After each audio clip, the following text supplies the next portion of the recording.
There we go.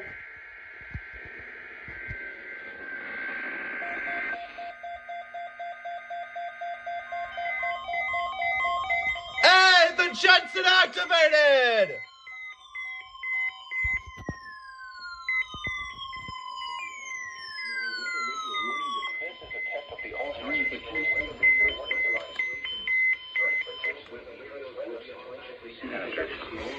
Tests of these radios and the warning alarm system will be conducted by the National Weather Service every Wednesday between 11 a.m. and noon.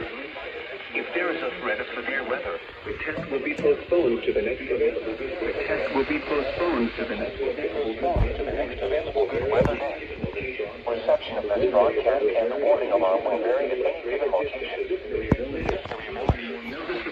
The Jensen activated!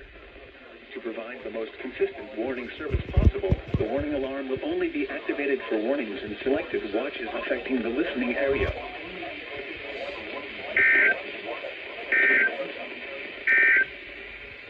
Now for the national.